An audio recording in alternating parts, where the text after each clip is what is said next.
Si Senator Bongo, ang isang presidential aspirant, ay di umano'y hindi na raw tutuloy sa pagtakbo para sa 2022 national elections ayon kay Governor Mamba. Maki-update tayo sa report ng Bombo Radio Tuguegarao.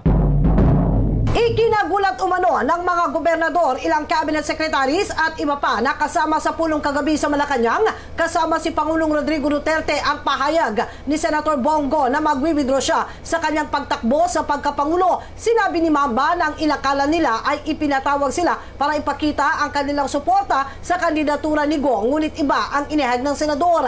Ayon kay Mamba, sinabi ni Go, malungkot man ang kanyang desisyon ay kailangan niyang gawin ito upang hindi magkaroon ng pagkawatak-watak ng kanilang partido, sa halip ay magkaroon ng pagkakaisa para sa isang hangarin para sa bansa. Idinagdag pa ni Mamba na ang desisyon ni Go ay para hindi umano mahirapan si Pangulong Duterte. Ito ng paubatin, sorry po, hindi ba iyak pa ang ating Senator Bongo ay naawa sa Presidente dahil parang naiipit si Presidente pagkakaroon ng hindi misunderstanding with the family. Ang kanyang anak na si Mayor na tumatakbo kayo Vice President ng ating kumpira. Balita mula dito sa Bombo Radio Tuguegarao, consistent #1 radio station sa Cagayan, Bombo Grace Magsilaw Karang, para sa pambansang radyo ng Pilipinas, Basta Radyo, Bombo. Naman ninyo na si ang inyong National President ng LMP ay isa sa pinakasikat na leader na nanggagaling sa Ilocanja. Kaya ako'y nagpapasalamat sa napakagandang niyang pagpakilala. Papatiin ko rin lahat ng mayors, mga municipal mayor ng Region 7. And nandito rin ang ating majority floor leader, Congressman Martin Romualdez. Nandito rin si Secretary Harry Roque, na tumatakbong bilang Pangulo, ay bilang Senator. Na-advance yung nila.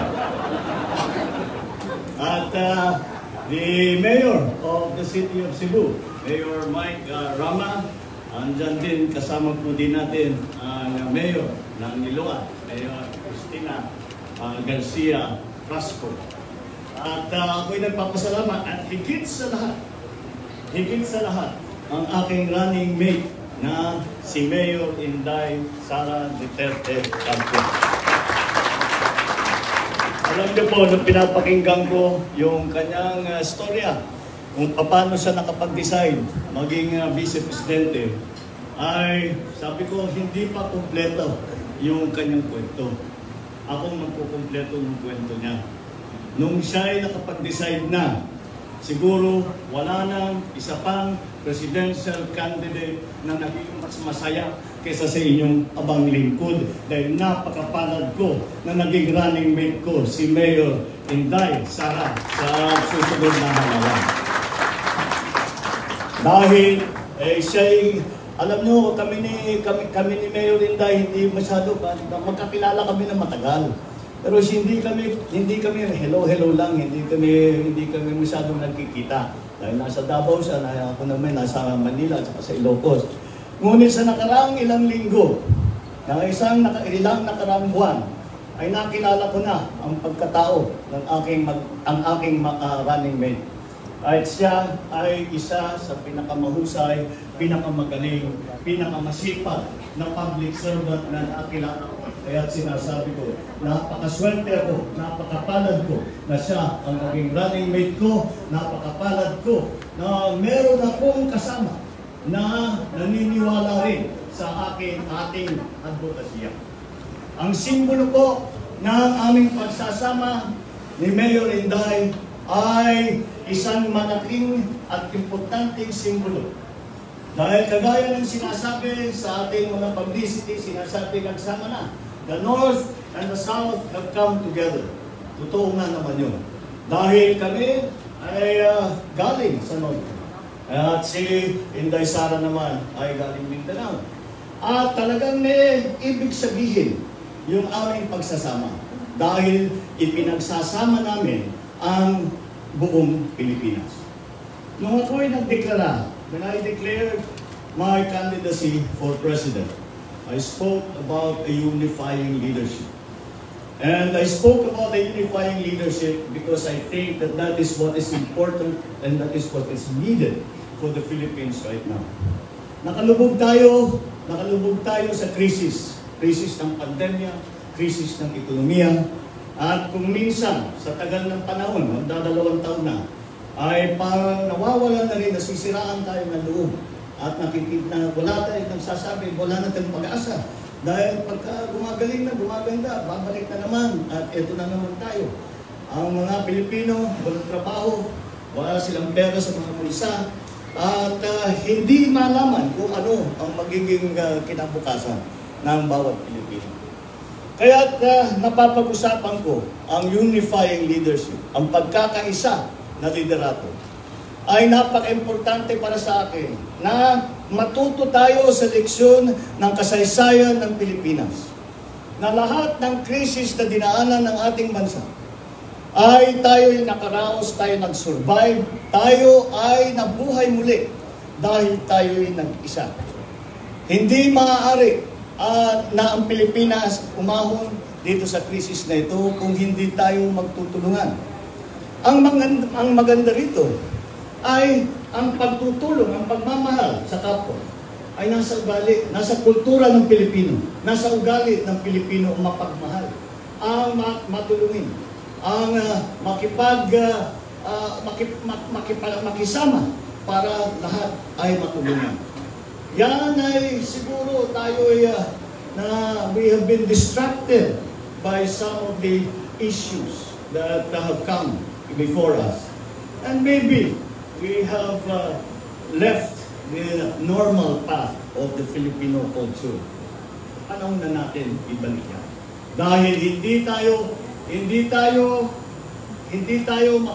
natin mababalikan ang sigla at ang kaunlaran na naramdaman natin bago tayo nagkaroon ng pandemya, bago tayo nagkaroon ng krisis.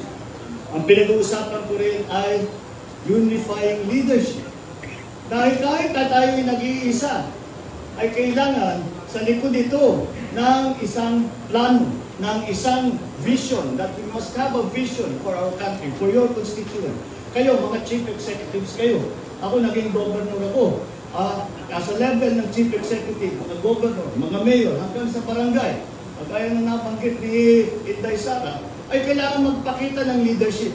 Kailangan meron tayong isasabihin sa taong bayan, ito ang ating pinaplano. Ito ang aking ihinahayag sa inyo, na kayo, ito ang sa aking palagay, pinag-aralan ng mabuti, pinag-isipan ng mabuti, nagkonsulta ng mabuti, at ito sa aking palagay, aming palagay, ang pinaka-magandang dapat gawin. Ayan ang leadership. Yan ang kinakailangan natin ngayon muli. Pagkatapos ng pagka-leader ng ating Pangulong Rodrigo Duterte, ay kailangan pa rin na matibay ang leadership dahil nandito pa ang problema, hindi pa natatapos, kailangan pa rin natin lagyan ng solusyon ng problema. Kaya sinasabi ko sa ating mga leader, sinasabi ko sa inyo mga mayor ng iba't ibang municipality dito sa Region 7. Samahan niyo kami ni Inday Sara. Samahan niyo kami sa aming ipinaglalaban ng pagkakaisa ng buong Pilipinas. Samahan niyo kami. Join us in what I call the most noble cause that we can possibly work for. And nothing is nobler than the job of making our country better, making the lives of our countrymen better, at siguro naman, kahit papano, ay makadulot man tayo ng kaunting ginhawa sa kanilang mga buhay. Lalong-lalo na, nakaraang 2 taon ay makaramdam sila ng konting ginhawa, konting ngiti, at konting seguridad sa kanilang magiging hanap buhay, sa kanilang magiging kinabukasan. Samahan niyo kami. At pagka tayo ay nagkaisa at ipagpatuloy natin itong laban na ito, ipagpatuloy natin itong advokasya na ito, ipagpatuloy natin ay pinagbuklod-buklod natin ang lahat ng sambayan ng Pilipino, tayo ay sama-sama nababangon muli.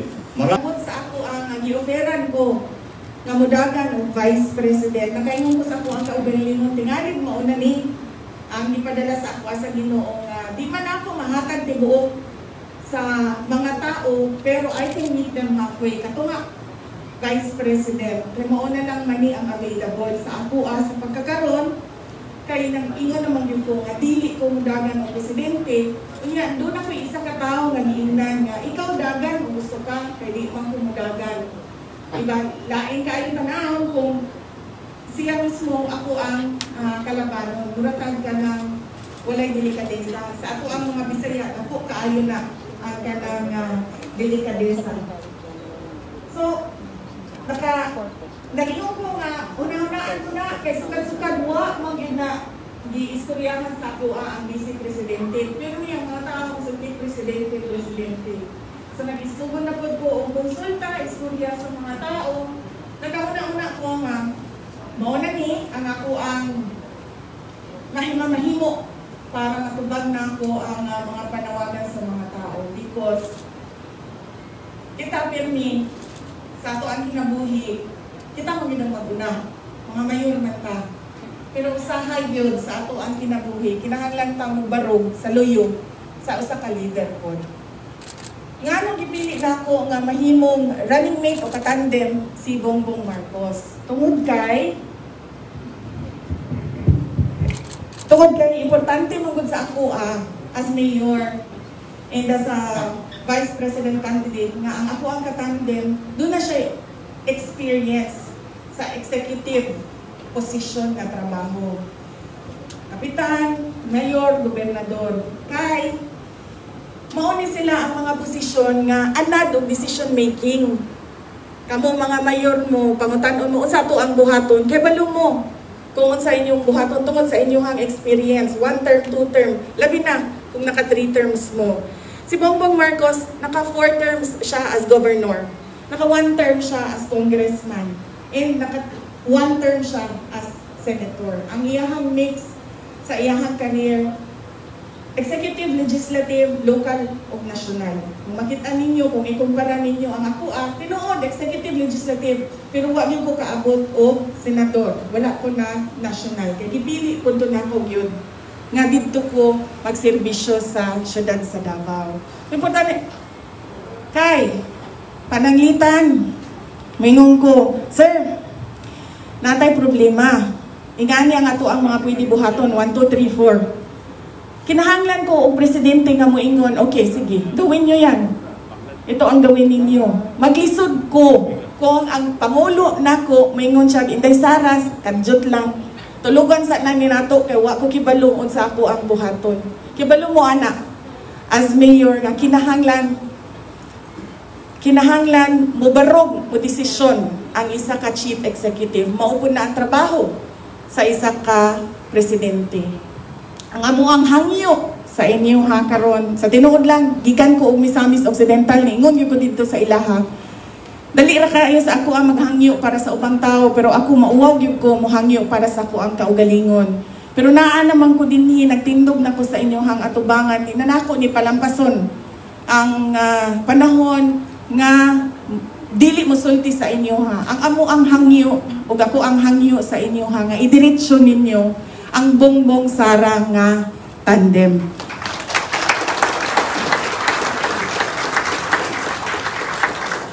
Tungod kay, ako wala man ko'y problema kung dili ganahan sa ako ang presidente. Tibuok naman ang ako ang pagkatao. Okay, balo ko kung unsa ako ang kaya buhaton. Uwingon ang presidente, ayun na Inday Sara, Bisaya, samok-samok ko na nag-iniaway, rin ipangitaan na pirmi. Wala problema na sa ako kay kibalo ko, kung unsa ako ang pwede mabuhat, isip vice presidente sa ako ang nasod, bisan pa man, o dili ko barugan sa ako ang pangulo. Pero, ang ako ang hangyo sa inyo tagay ko og presidente nga katandem nako. Kay, ang gusto sa mga tao, nga trabaho, nga makita sa ako trabaho nga Duterte, mabuhat ko lang na kung ang ako ang Pangulo, si Bongbong Marcos.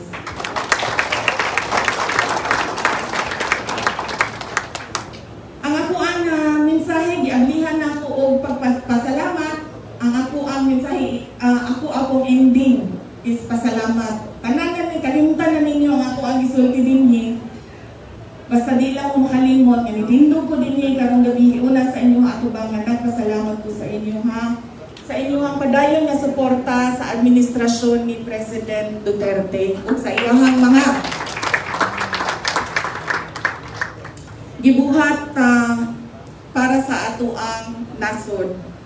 Kadtong 2016, wala ninyo siya, gitabangan din ninyo siya nga mapalingkod dita sa Malacañang Palace as atong president.